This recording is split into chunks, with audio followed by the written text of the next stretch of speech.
Hey, this is Nick from Nintendo Dads, your resident robot reviewer, with Damascus Gear Operation Tokyo in hand. Big thanks to Arc System Works for getting us a code to the game, so that we here at Nintendo Dads could get a review to you fine folks. So, a little bit about the story in this game. Humans created a robot to fight against each other, and the robot decided that it would get a mind of its own, become sentient, and try to kill the humans, driving them underground and trying to drive them extinct. It'll be your job as a gear pilot with a handful of others to save the human race from extinction. No big task. So the gameplay here is pretty simple. It's quite frankly a game loop where you're coming to the dock here is what they call it, attaching armament and weapons, and then selecting a mission, completing your objective in that mission, and then coming back. When you complete that mission, you're destroying a ton of the rage, which is the computer-controlled sentient robots. And they drop loot. You come back over here, you sort through your loot, you sell what you don't want or can't use, you attach what you do want, and you can save some stuff for later if that's what you choose to do. Then you go back out in the mission field and you do it again. So there's two parts to this game mechanic in Damascus Gear. The one is the menu section, and the other is the mission section. In the menu section, you're equipping gear, you're selling gear, you're doing all of that. In the mission section, you're blowing up the rage, quite frankly. Different objectives, but just blowing up the rage. And so in the menu section, kudos to Arc System Works, because if they would have got this wrong, the game would not be fun, but they didn't. The menus are easily traversable. There's quick links to get where you need to go. You can easily attach new gear. After a mission, you can see what that new gear will do to your attributes of your robot, which is important because there's lots of attachments, 460 different attachments that you can put on a robot, and that's not counting for each attachment can have different skills. So you can have the same attachment piece for your robot, but it'll do different things if you have two of them because they may have different skills. So it gets a little complicated. There's some depth to this game. There's good customization in this game.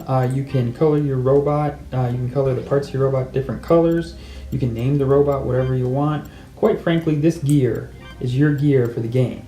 And I think Arc System Works figured that out, and they know that you want it to be how you want it to be, and they've given you that option. For the collector in the game, there's a report feature, so you can see all of what you have collected, all the different attachments you have collected, and what attachments you still have left to collect. So if you want to collect it all, they've helped you be able to do that. My only complaint about the menu section would be the shop. I find the shop never has anything that I need except for repair kits, because I live off of repair kits. You can use those in game to up your health. But everything else in the shop I found better when in a mission that just dropped. So that was my only complaint, but that's a small complaint, and overall I thought the menu system was very good. So in the mission portion of the game, it's pretty interesting. There's a lot of dialogue, and some of it I think is unneeded. Mirya, I think that's how you say her name, she's the dispatcher, and that works. She's kind of like the Cortana of Damascus Gear. She kind of helps you figure out what you need to do, how far you are in the objective, and where to go, quite frankly. The other dialogue, I know what they're trying to do. They're trying to give these characters, your partner gear pilots, some backstory, some depth. I just don't think it works. I think it's just way too much dialogue, and I'd rather it just not be there. In any one given mission, you can have one of 7 different objectives. You might be escorting somebody somewhere. You might be killing all the rage in the world. You might be trying to find a certain rage. You might be trying to find boxes like dropped medicine or ammunition boxes. All those are possible objectives, but you'll have one of those objectives that you got to do. There's arena battles too, and so that helps kind of break up the monotony. But I can tell you, in each and every one of those missions, you'll be killing lots of rage, and that's the basic deal here: kill the rage. The one cool thing, there's one world map. This isn't like every time you get dropped into a mission, you're in a different world map, or a different map. This is one world map, and you might think, well, that's a bummer. But it's really not, because it's pretty large, and it's they're connected districts nodes that you can go to, and so you start to figure out how it works, how they connect, and so the further you get in the game, when the objective is to get to the Akihabara districts, or I put slaughtered that, you know right where you're going, and so you're like, all right, I know where that is. And so I kind of like that feature of it. I think it's cool. I think that that's a neat addition.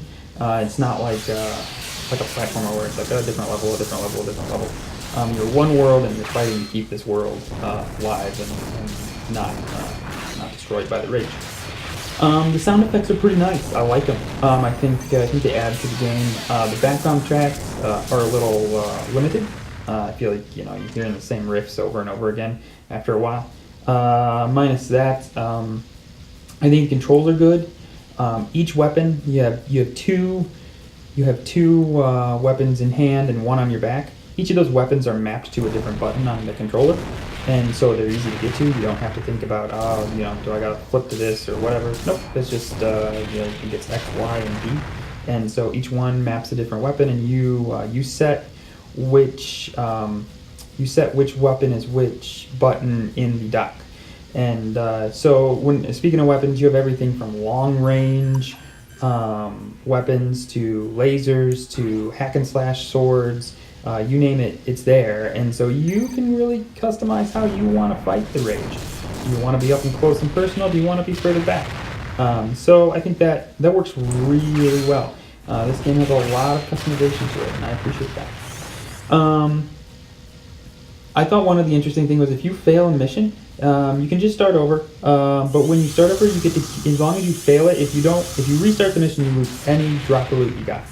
But if you just fail a mission, you do get to keep your drop of loot. So you can choose to go to the dock, not retry the mission immediately, and you may have gotten a piece of loot from the rage that'll help you beat that mission when you do retry it. I think that's a neat feature. There is sometimes that I failed and I got something that really helped me beat the mission the next time I tried. So, final thoughts about Damascus Gear Operation Tokyo. Just to reiterate, the menus are crisp and they're well done. The mission objectives are fun, and I think there's 7 different types, as I said, and so that helps break up the fact that we're just killing rage. The world map is surprisingly large. The enemies are varied, so it's not just one type of rage. You'll find many different types, and they keep adding more types. I should mention that you start going through the levels one at a time. Usually it's just the next one up that you get. Sometimes you have a choice between 2 different ones, but usually it's just the next one up. And when there's a ranking system from like A, B, C, D, I think, and then it goes to like S and double S or something like that. And so as you beat the missions in one rank, you rank up, as they call it, and then you go to the next rank. So if you're at A, then you go to B, and then you start doing the missions in B. And that's just how they do the succession of missions in this game. So the enemies are varied. I would love to see multiplayer in this game. Like the idea to do couch co-op or local, where I get to fight the enemies with a friend, or I get to fight against a friend. I think it would be awesome. So I think multiplayer. I don't know if this is Arc System Works just their first shot. I hope they take another crack at this and add multiplayer, because I think that would be awesome. There is a lot of content in this game. I want to say like 8 hours in. There's probably about 20 hours of content, because when you beat the final rank mission, then you have the Heroes creation that opens up, which is an alternate reality to Operation Tokyo, and a whole bunch more missions. So there's probably 15 to 20 hours of content, and that's just going through the missions. That's not collecting every piece of attachment. And that's great, except for I don't know that you would be able to stay engaged for that much content. It's a lot of content, but it is always doing the same thing. You are always killing the rage in the end. The objective might be different, but you're always just killing the rage. So with that said, $15 US on the eShop right now. I think this is a fun game, regardless.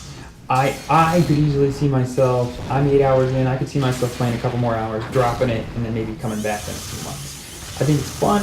If you like what you see here on the screen, and this is your kind of gig, then pick it up by all means. I mean, it's a good fun game, and the menus are well programmed, and the worlds are fun.